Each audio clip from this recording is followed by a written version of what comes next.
भी वो टॉपिक जो आपके एग्जाम में आने ही आने होते हैं, कंफर्म संभावना रहती है, उन सभी को मैं अपने यूट्यूब चैनल पर करा भी रहा हूं। क्वेश्चन आंसर की भी क्लास साथ के साथ चल रही है, ठीक है। तो आज उसी का लॉरेंस कोलबर्ग का टॉपिक है। इससे पहले के जो बाकी टॉपिक है प्ले लिस्ट में मैंने डाले हुए, आप लोग जाके देख सकते हो, और क्लासेज अलग डाली हुई है, वो जाकर आप लोग देख सकते हो। तो लॉरेंस कोलबर्ग के टॉपिक के बारे में हम बात करेंगे डिटेल में, कि जो आपका नैतिक विकास सिद्धांत है होता क्या है।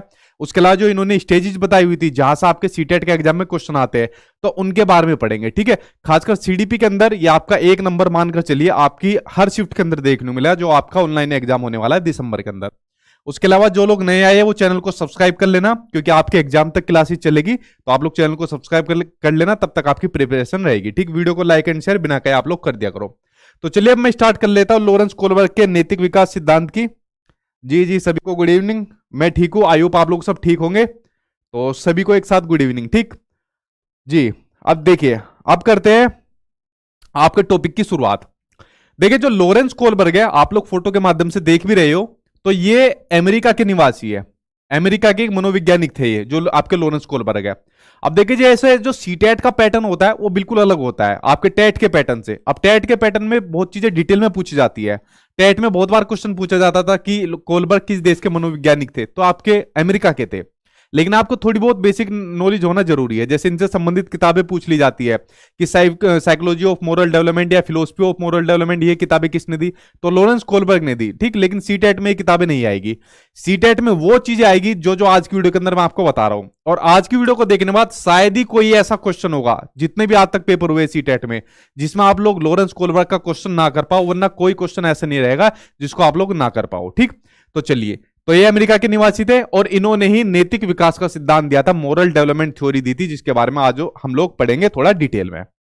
देखिए, सबसे पहले तो जो नैतिक विकास का सिद्धांत है, पहले तो आपको यही पता होनी चाहिए कि जो नैतिक है, नैतिकता है, मोरलिटी है, होती क्या है। उसके बाद ही तो बाद में बात करेंगे सिद्धांत के बारे में। तो देखिए, जो नैतिकता होती है, नैतिकता बेसिकली एक तरीके का गुण होती है जो हमें सही और गलत की पहचान बताती है। अब देखिए, हम बाय बर्थ तो है नहीं कि हमें सब सही और गलत चीजों का पता है। जैसे चोरी नहीं करनी चाहिए, चोरी करना गलत बात होती है, तो ये कहीं ना कहीं हमको बताया गया है, ठीक। तो ये जो हमने चुनाव करा कि चोरी करना गलत बात है, चोरी करना अच्छी बात नहीं होती है, या जितनी भी और सही चीज गलत का जो अंतर होता है, वो हमारे अंदर बेसिकली एक तरीके का गुण होता है जो हमको बताता है कि ये काम सही है, ये काम गलत है। तो यही आपकी क्या होती है, नैतिकता होती है, मोरलिटी होती है, ठीक। अब देखिए, जो नैतिकता होती है उसको बच्चा अपने सामाजिक परिवेश से, सामाजिक परिवेश में कौन आता है, बच्चे की फैमिली आ जाती है, स्कूल आ जाता है, आसपास का माहौल आ जाता है, उससे ही बच्चा नैतिकता और अनैतिकता को जानता है। मतलब सही और गलत के बारे में बच्चा किससे जानता है, अपनी सोसाइटी से जानता है, ठीक है। ये बात आपको पता चल गई। तो कहने का मीनिंग है, नैतिकता कोई जन्मजात नहीं होती, नैतिकता कोई जन्मजात नहीं होती कि जन्म के बाद कोई बच्चा पैदा हो रहा है तो उसको पता है कि ये काम सही होता है, ये काम गलत होता है। जन्मजात नहीं होती, बाय बर्थ नहीं होती। ये क्या होती है, सामाजिक परिवेश से बच्चे को पता चलता है कि क्या चीज सही है, क्या चीज गलत है। तो ये तो बात होगी नैतिकता के बारे में, जिसके बारे में आज हम लोग डिटेल में पढ़ेंगे, ठीक। अब उसके अलावा इस नैतिकता के विकास के सिद्धांत को प्रूफ करने के लिए लॉरेंस कोलबर्ग ने एक एक्सपेरिमेंट करा। बेसिकली इन्होंने कई सारे एक्सपेरिमेंट करे थे, लेकिन जो सबसे चर्चित है, जो आपके एग्जाम में भी आता है, सीटेट हो चाहे टेट का भी आपका एग्जाम हो, तो ये वाला वो एक्सपेरिमेंट है जो आपका हुआ था। ये बेसिकली इन्होंने कहानी थी जो काफी बच्चों को पढ़ाई।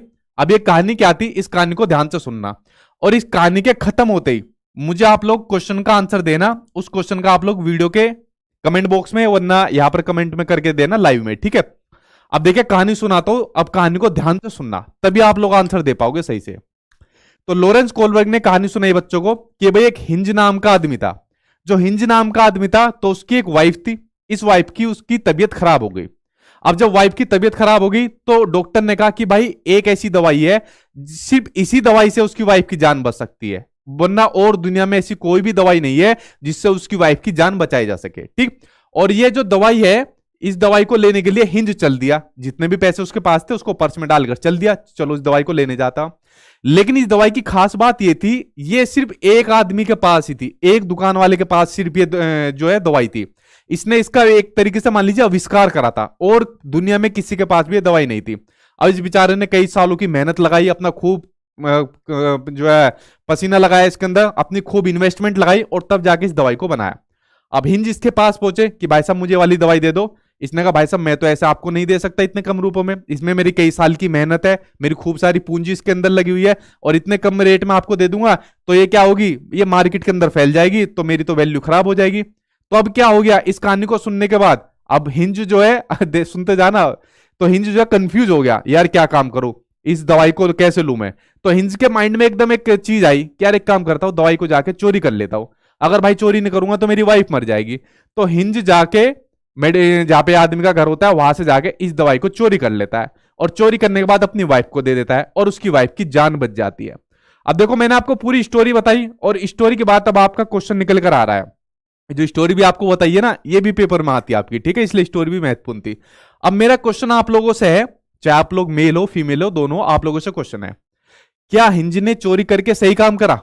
अब यहां से आपके दो आंसर निकलेंगे, आप में से कुछ बच्चे कहेंगे सर सही काम करा, अगर वो चोरी नहीं करता तो बेचारे की उसकी वाइफ मर जाती।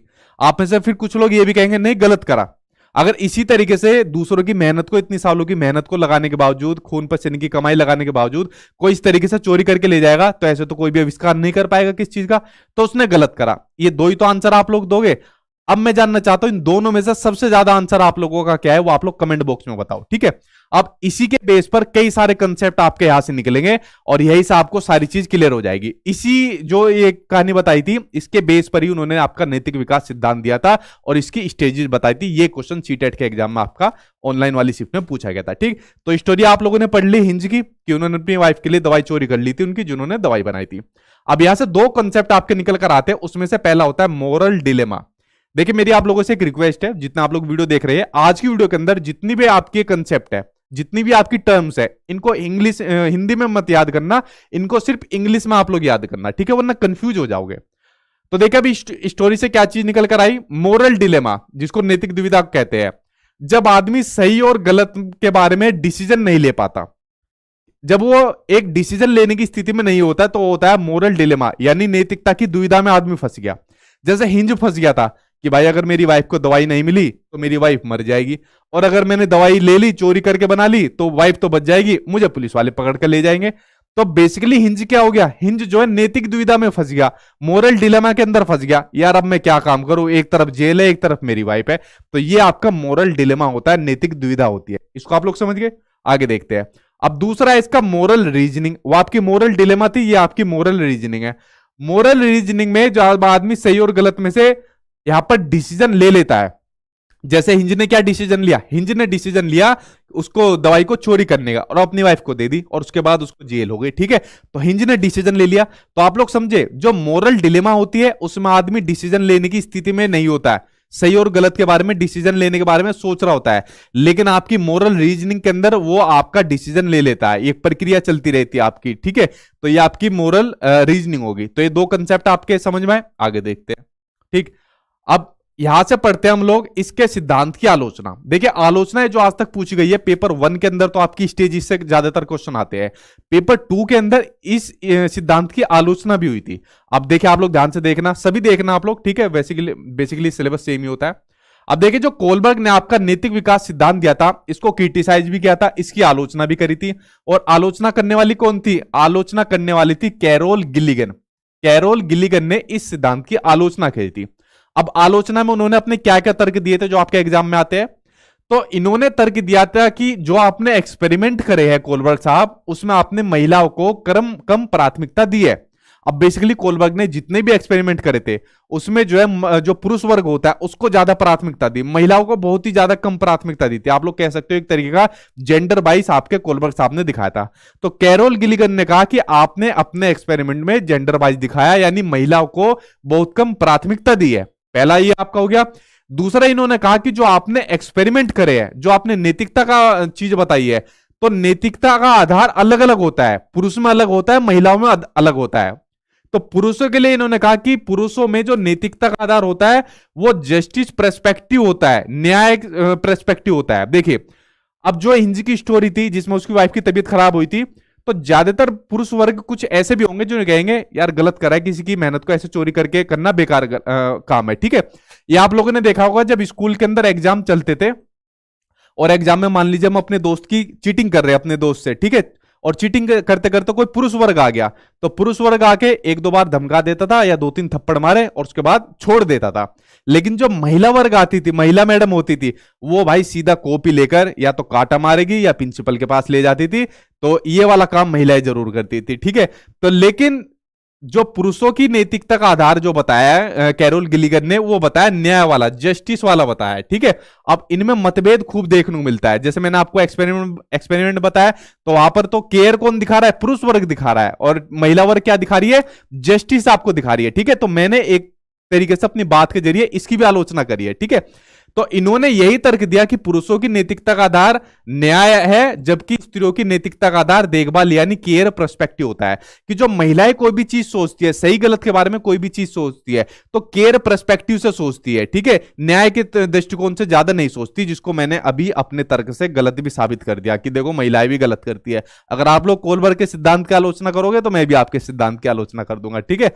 तो ये बात यहां पर क्लियर हुई, आगे देखते हैं।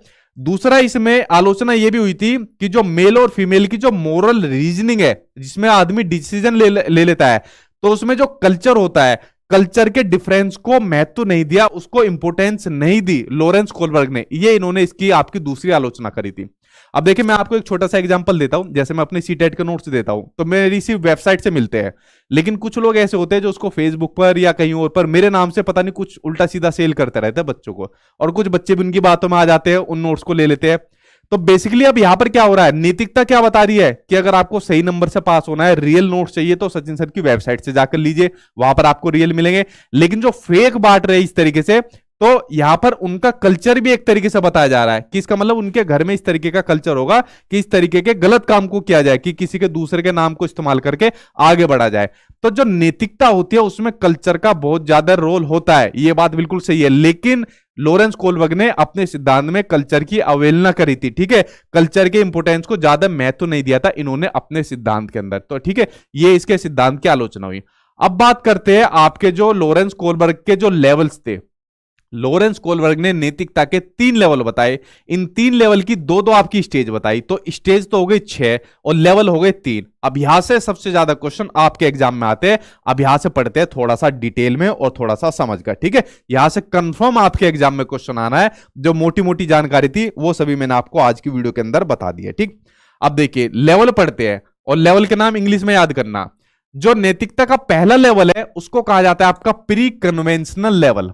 और प्री कन्वेंशन लेवल के अंदर जो बच्चे की एज होती है वो होती है लगभग 4 साल से लेकर 10 साल तक के बीच होती है, ठीक है। जन्म से नहीं होती, 4 साल से लेकर लगभग 10 साल तक के लिए होती है। अब इस अवस्था में जो नैतिकता होती है वो बच्चे के अंदर किसी तरीके की नैतिकता नहीं पाई जाती, शून्य होती है। सीटेट के एग्जाम में काफी बार क्वेश्चन पूछा गया है कि जो नैतिकता की जो अनुपस्थिति है या जो नैतिकता का मोरलिटी का जो एब्सेंस है वो किस अवस्था में होता है, तो वो होता है आपका प्री कन्वेंशनल स्टेज के अंदर। इसमें बच्चे के अंदर नैतिकता नहीं पा जाते। अब 4 साल से लेकर 10 साल तक का बच्चा अपने दादा में भी थप्पड़ मार देगा, भले ही उसका दादा प्रधानमंत्री देश का, अपने पापा में भी थप्पड़ मार देगा, मम्मी में भी मार देगा, उल्टा उनको जवाब दे देगा, ठीक है। तो बच्चे के अंदर बेसिकली नैतिकता नहीं पाई जाती। मैंने कहा ना, नैतिकता बाई बर्थ नहीं होती, नैतिकता आपकी अर्जित की जाती है, समाज से अर्जित की जाती है, ठीक। तो इसमें आपकी नैतिकता नहीं पाई जाती। बच्चा सही गलत के बारे में उसको नहीं पता होता, और जो नैतिक तर्कना होती है जिसमें बच्चा नैतिक तर्कना करता है, मोरल रीजनिंग करता है, वो लोगों के मानकों के अनुसार करता है। अब देखो लोगों के मानकों के अनुसार कैसे करता है उसको आपको बताता हूं। तो पहला आपका लेवल, आपको स्टेज क्लियर हुई लेवल की प्री कन्वेंशनल जो आपका लेवल, ये गलत लिख रहा है स्टेज आपकी दो आएगी, ठीक है। तो पहला लेवल है आपका प्री कन्वेंशनल लेवल। अब इसकी 2 स्टेज है, इन 2 स्टेज के बारे में देखिए आप लोग। तो पहली स्टेज है पनिशमेंट एंड ओबीडियंस। अब इसमें जो नैतिकता निर्भर रहती है वो होती है सजा और आज्ञा पर, ठीक है, इस पर नैतिकता निर्भर करती है। अब देखिए इसको मैं आपको एग्जांपल के थ्रू बताता हूं। जब हमारे घर के अंदर, जैसे मान लीजिए हम छोटे बच्चे हैं या हमारे घर के अंदर छोटा बच्चा है और हमारे घर के अंदर कोई मेहमान आया, तो मेहमान आने के बाद क्या की जाती है, उससे नमस्ते सलाम दुआ सारी चीज करी जाती है। अगर किसी बच्चे ने नमस्ते नहीं करी या पैर नहीं छुए, ठीक है, तो समझ लीजिए मेहमान जाने के बाद उस बच्चे की कुटाई बढ़िया तरीके से होने वाली है उसके पेरेंट्स द्वारा। और अगर मान लीजिए अच्छे तरीके से नमस्ते करी, पैर भी छुए, ठीक है, पूरा आज्ञा से सारा काम करा, तो उसकी तारीफ होने वाली है।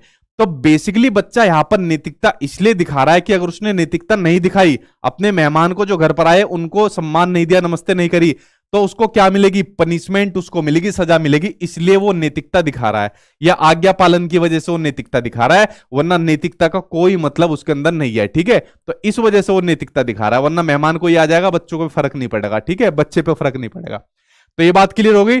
जैसे कि हिंज ने चोरी की तो बच्चों ने सोचा, अब जब ये स्टोरी बच्चों को बताई गई तो बच्चों ने क्या सोचा था, जो हिंज वाली स्टोरी बताई गई कि अगर वह चोरी करेगा तो उससे सजा मिलेगी। ठीक है, तो आप लोग समझ रहे हो, अगर चोरी करेगा तो उसे सजा मिलेगी। तो नैतिकता किस पर आधारित है, सजा पर आधारित है। ठीक है, तो बेसिकली इस स्टेज में जो नैतिकता होती है वो आपकी पनिशमेंट एंड ओबीडियंस पर आपकी आधारित होती है। बेसिकली 4 साल से लेकर 10 साल तक का बच्चा छोटा ही रहता है। अब इसी की जो आपकी दूसरी स्टेज आपकी इंस्ट्रूमेंटल रिलेटिविस्ट इंडिविजुअलिज्म। ठीक है, इस अवस्था को कहा जाता है जैसे को तैसे की अवस्था। ठीक है, जैसा तुम मेरे साथ करोगे वैसा मैं तुम्हारे साथ करूंगा, तो जैसे के तैसे की अवस्था इसको कहा जाता है। अब देखिए, आप लोग अपने स्कूल टाइम में जाइए, जब आप लोग छोटे थे, स्कूल टाइम में थे, अगर भाई किसी ने हमारी पेंसिल तोड़ दी तो हम भी उसका कुछ ना कुछ जरूर तोड़ते थे। ठीक है, एक ने मेरा पेन तोड़ दिया था, मैंने उसका बैग फाड़ दिया था। ठीक है, क्यों, क्योंकि भाई बदला पूरा हो गया। जैसा तुम मेरे साथ करोगे वैसा ही मैं तुम्हारे साथ करूंगा, वैसे ही नैतिकता तुम्हारे साथ दिखाऊंगा। ठीक है, अगर मान लीजिए किसी ने हमारा टिफिन ले लिया, हमारे यार दोस्त ने, ठीक है, बहुत ले लेते थे स्कूल के अंदर, मेरा खुद निकाल लेते थे बैग के अंदर, तो मैं उनका निकाल लेता था, तो हिसाब बराबर भाई, जैसों को तैसा हो गया यहां पर। तो यही स्टेज होती है आपकी साधनात्मक सापेक्षता और उन्मुखता। जैसे को तैसे से आप लोग इसको याद करिए, जैसे को तैसी की अवस्था, कि जैसा काम आप मेरे साथ कर रहे हो वैसा काम मैं आपके साथ करूंगा। अब आपके सीटेट के एग्जाम में एक क्वेश्चन आया था, नाम तो मैं उन बच्चों के भूल रहा हूं, कि एक बच्चे ने उसका जो है पेंसिल को तोड़ दिया था और दूसरे बच्चे ने उसके खाने को चुरा लिया था, और उसके अलावा जो तीसरा बच्चा था ये पूरे प्रकरण को देख रहा था, लेकिन उसने प्रिंसिपल से जाके शिकायत नहीं करी। उसने कहा हिसाब तो बराबर हो गया, जैसा उसने कहा करा वैसा उसने कर दिया, तो यहां पर हिसाब बराबर हो गया। तो यहां पर किस अवस्था के अंतर्गत ये आपका कंसेप्ट आता है, तो ये किसके अंदर आता है, इंस्ट्रूमेंटल रिलेटिविस्ट इंडिविजुअलिज्म के आपका अंदर आता है। ठीक है, तो समझ गए, आप लोगों ने स्कूल में खूब करा होगा, मुझे पता है कोई बच्चा ऐसा नहीं है जिसने ना करा हो। ठीक है, छोटे बच्चों ने सभी ने ये वाला काम करा है। अगर किसी ने आके हमारे थप्पड़ मार दिया तो हम भी उसको उल्टा ही थप्पड़ मारते थे, तूने मेरे मारा, ले मैं तेरे थप्पड़ मारता हूं, लात मारता हूं। ये काम आप लोगों ने सभी ने करा हुआ है। ठीक है, तो आप लोग समझ गए, इस स्टेज के अंदर ये वाला काम होता है जब बच्चे की लगभग उम्र 4 साल से लेकर 10 साल तक होती है, और आपका प्री कन्वेंशनल स्टेज के अंदर होता है। ठीक, तो पहला लेवल आपका क्लियर हुआ। अब पहले लेवल के बाद बढ़ते हैं आपके दूसरे लेवल की ओर, जो आपका कन्वेंशनल आपका लेवल होता है। कन्वेंशनल लेवल के अंदर जिसमें बच्चे की उम्र होती है लगभग 10 साल से लेकर 13 साल तक का बच्चा है। अब बच्चा थोड़ा सा बड़ा हो गया। अब बच्चा थोड़ा सा बड़ा होने के बाद जो बच्चा नैतिकता दिखा रहा है, वो नैतिकता उस चीज को दिखाता है जो समाज ने उसको बताई हुई है। समाज ने कहा हुआ है कि बेटा किसी के पेंसिल को मत तोड़ो, कि बेटा किसी भी चीज की चोरी मत करो, उल्टा जवाब मत दो किसी से। तो बेसिकली समाज ने जो जो कंसेप्ट बताए हुए उसको बच्चा मानता है। तो यहां पर बेसिकली क्या हो रहा है, इस अवस्था में बच्चा दूसरे लोगों के जो मानक होते हैं, दूसरे लोग कौन, मतलब यहां पर जो सोसाइटी होती है, जो समाज होता है, तो सोसाइटी के मानकों को अपने अंदर समावेशित कर लेता है और उसी के अकॉर्डिंग सही और गलत का डिसीजन करता है। सबसे ज्यादा नैतिकता यहां पर किस पर निर्भर कर रही है, सोसाइटी पर निर्भर कर रही है। बच्चा नैतिकता यहां पर सोसाइटी के अकॉर्डिंग लेगा। ठीक, तो आपका कन्वेंशनल लेवल है आपका दूसरा। अब इसके भी 2 स्टेज है, इन 2 स्टेज के बारे में पढ़िए आप लोग। इसकी जो पहली स्टेज है जिसमें जो होती है आपकी good boy and good girl की, ठीक है, अच्छा लड़का और अच्छा लड़का बनने की उन्मुखता। अब देखिए, ये आप सभी के अंदर हुई, एक सेकंड, ये आप सभी के अंदर पाई गई थी जब आप लोग स्कूल के अंदर थे। कोई बच्चा ऐसा तो नहीं है कि अच्छा लड़का अच्छा लड़की की बने बैड बॉय बनना चाहता हो, नहीं होगा कोई भी ऐसा जो 10 साल से लेकर 13 साल तक का बच्चा होगा। हर कोई अच्छा बनना चाहता था कि स्कूल में मैं फर्स्ट प्राइज लेकर आऊं, मेरे दोस्त यारों के बीच में मेरा नाम हो, मेरी रेस्पेक्ट हो, मेरे जो रिश्तेदार आते हैं उनके बीच में मेरा नाम हो। तो हर कोई अच्छा बनने की आशा रखता था इस स्टेज के अंदर। ठीक है, तो इसमें दूसरों के साथ भला बनकर अनुमोदन किया जाता है, मतलब दूसरों के लिए सामने अपनी एक इमेज बनाई जाती है अच्छा बनने की। ठीक है, और गोल्डन रूल का विचार भी इसी अवस्था के अंदर आपका होता है। ठीक है, तो बेसिकली इस अवस्था के अंदर बच्चा क्या काम करा, अच्छा बनने की, अपने आप को सुपीरियर दिखाने का काम करता है। उसके अलावा इसकी दूसरी स्टेज होती है लॉ एंड ऑर्डर ओरिएंटेशन, कानून एवं व्यवस्था उन्मुखता, जिसमें कभी कभी आ जाता है सामाजिक, एक ही बात है, एक सेकंड, हाँ गया भाई, अब दूसरा या इसकी जगह लिख लो सामाजिक एवं व्यवस्था उन्मुखता, लो एंड ऑर्डर ओरिएंटेशन। अब देखिए इसमें इस लेवल में बच्चा क्या काम करता है, सारे काम जो जो सोसाइटी ने उसको बताए हुए है उसी को आधार पर नैतिकता करता है। अब सोसाइटी के अंदर क्या बताया हुआ है, जैसे हमारे परिवार वालों ने या फिर और किसी ने भी स्कूल के अंदर, कि रेड लाइट होने पर रुक जाना चाहिए, ठीक है, वरना कानून का उल्लंघन होता है। तो सोसाइटी ने ये चीज बता दिया और बच्चा डिसीजन भी किसके अकॉर्डिंग ले रहा है, सोसाइटी के अकॉर्डिंग डिसीजन लेता है आपने। तो सोसाइटी ने बता दिया, घर परिवार वालों ने, मम्मी पापा ने, किसी ने भी बता दिया कि रेड लाइट पर रुक जाना चाहिए, तो बच्चा रेड लाइट पर रुक जाएगा और दूसरों को भी कहेगा कि नहीं आप लोग रेड लाइट पार मत करिए, गंदी बात है, ठीक है। तो यहां पर क्या हो रहा है, लो एंड ऑर्डर ओरिएंटेशन, बच्चा समाज यहां पर लो एंड ऑर्डर को बहुत ज्यादा प्राथमिकता देता है, बहुत ज्यादा उसको मानता है, ठीक है। तो इसमें बच्चा कानून तथा सामाजिक व्यवस्था को बनाए रखने की भावना विकसित करता है। इसमें सारे जो जो समाज के नियम होते हैं उन सभी समाज के नियमों को बच्चा मानता है जब बच्चा 10 साल से लेकर 13 साल तक का होता है, जब आपका कन्वेंशनल स्टेज के अंदर होता है। तो 2 स्टेज हो गई आपकी, 2 लेवल, सॉरी, ठीक है। अब बच्चा तीसरा और लास्ट लेवल। अब देखिए तीसरा और लास्ट लेवल बचा है, इसके ऊपर आप लोग नजर डालिए। अब तीसरा लेवल जो आपका बच्चा है वो बच्चा है आपका पोस्ट कन्वेंशनल स्टेज। अब बच्चा यहां पर 13 साल से ऊपर का हो गया। देखिए प्री कन्वेंशनल जो आपकी स्टेज थी उसमें बच्चे में नैतिकता नहीं पाई गई, उसके बाद कन्वेंशनल स्टेज आ गई, उसमें नैतिकता सोसाइटी के अकॉर्डिंग बच्चा डिसीजन लेता है। लेकिन प्री पोस्ट कन्वेंशनल स्टेज के अंदर बच्चा खुद के, अगर उसको लगता है ये काम सही है तो सही है, अगर लगता है गलत है तो गलत है, तो खुद के अकॉर्डिंग डिसीजन लेता है। इसमें बच्चा समाज की नहीं मानता। इससे पहले वाली स्टेज के अंदर बच्चा क्या काम करता है कि रेड लाइट होने पर रुक जाना चाहिए, इसको पार नहीं करना चाहिए, ठीक है, लो एंड ऑर्डर को मानता है बस। बट इस स्टेज के अंदर वो बच्चा रेड लाइट को भी तोड़ देगा। क्यों? अगर मान लीजिए रेड लाइट पर कोई एक्सीडेंट हो गया किसी का, तो वहां जाकर उसको हेल्प नहीं करेगा या रेड लाइट का ग्रीन होने का वेट करेगा, नहीं करेगा वो, ठीक है, वो रेड लाइट को तोड़ देगा। वो छूटते ही कहेगा कि नियम हमारे लिए बने हैं, हम नियमों के लिए नहीं बने। तो यहां पर बच्चा जो नैतिकता दिखा रहा है वो सोसाइटी के अकॉर्डिंग नहीं दिखा रहा है, वो खुद के अकॉर्डिंग यहां पर नैतिकता यहां पर दिखा रहा है, ठीक है। तो इसमें डिसीजन खुद से लिए जाते हैं, ना कि सोसाइटी के जरिए लिए जाते हैं कि क्या सही है क्या गलत है। जैसे आपको एक छोटा सा एग्जाम्पल देता हूं, आप लोगों से जुड़ा हुआ है। अब देखिए जैसे मान लीजिए घर पर जैसे रिश्ते आते हैं, शादी के लिए रिश्ते आते हैं। अब यहां पर शादी के लिए किसी की गवर्नमेंट जॉब लग गई, गवर्नमेंट जॉब लगने के बाद लड़की वालों से कहेंगे कि भाई इसके तो सरकारी नौकर है, तो 50 लाख की शादी तो करनी चाहिए, या 20 लाख की शादी करनी चाहिए, 50 लाख की करनी चाहिए। क्यों? क्योंकि समाज में ये प्रथा चल रही है, सबको पता है गलत प्रथा है, लेकिन सोसाइटी ने इसको सही माना हुआ है। अगर बच्चा इससे पहले वाली स्टेज के अंदर होता, उसको इतनी नॉलेज नहीं रहती, वो कहता हाँ सब लोग तो मान रहे हैं सोसाइटी में, तो सही होगा फिर तो, ठीक है। लेकिन जब बच्चा पोस्ट कन्वेंशनल स्टेज के अंदर जाता है, वो कहता है ये बात गलत है, ठीक है, ये दहेज प्रथा गलत है, मैं इस दहेज को बिल्कुल भी नहीं लूंगा। या कुछ कहेंगे कि नहीं हम तो अपनी लड़की को दे रहे, क्यों दे रहे हो भाई, मैं नहीं लूंगा किसी भी चीज को। अब बच्चा सोसाइटी के अकॉर्डिंग नहीं चल रहा है, अब बच्चा सोसाइटी के हाथ से गया बाहर, ठीक है। तो इसमें जो नैतिकता होगी, अब बच्चा खुद के अकॉर्डिंग डिसीजन लेगा, ना कि सोसाइटी के अकॉर्डिंग लेगा। तो आप लोग समझे तीसरे लेवल को। अब इस तीसरे लेवल की आपकी 2 स्टेज होती है, इनके बारे में पढ़िए। इन्हीं स्टेज में से बेसिकली आपका क्वेश्चन आता है, लेवल और लेवल में से, ठीक है। जो इसकी स्टेज आपकी पहली सोशल कॉन्ट्रैक्ट ओरिएंटेशन, कि इसमें किशोर ये मानते हैं कि नियम लोगों के लिए भले ही है, अगर किसी नियम से किसी का नुकसान होता है तो ऐसे नियमों को तोड़ देना चाहिए। जैसे मैंने कहा अगर रेड लाइट पर किसी का एक्सीडेंट हो रहा है तो कोई भी आदमी होगा, बच्चा होगा, तोड़ देगा कि सबसे पहले जाके उसकी जान बचाओ, बाद में नियम है। यही तो आप लोग भी करोगे आज की डेट के अंदर। लेकिन जब आप लोग छोटे बच्चे थे, 10 साल से लेकर 13 साल तक की उम्र तक के थे, तो क्या आपके मन में ऐसा विचार आता था? शायद ही बहुत कम लोगों के अंदर आता हो, ठीक है, क्योंकि वहां पर सोसाइटी के अकॉर्डिंग बच्चा डिसीजन ले रहा है, ठीक। तो आप लोग ये पहला समझ गए। अब इसकी जो लास्ट आपकी जो स्टेज है, वो लास्ट स्टेज आपकी यूनिवर्सल एथिकल आपका प्रिंसिपल ओरिएंटेशन, सार्वभौमिक नैतिक सिद्धांत उन्मुखता। इसमें मैंने आपको बता दिया कि इस लेवल के अंदर बच्चा क्या काम कर रहा है, खुद के अकॉर्डिंग डिसीजन ले रहा है। तो इसमें किशोर दूसरे के विचारों से नहीं, किसके विचारों से, अपने खुद के मानों के अकॉर्डिंग व्यवहार करता है, ठीक है। इसमें किशोर दूसरे के फायदों के लिए अपनी जान पर भी खेल जाता है।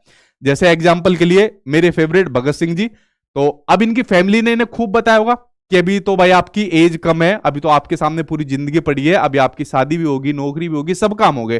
तो सोसाइटी ने इन्हें बताया आप लोग जो आंदोलन कर रहे हो, जो इस तरीके से उपद्रव कर रहे हो, दुनिया भर की चीज कर रहे हो, तो ये इनकी फैमिली ने, इनके दोस्तों ने खूब बताया होगा।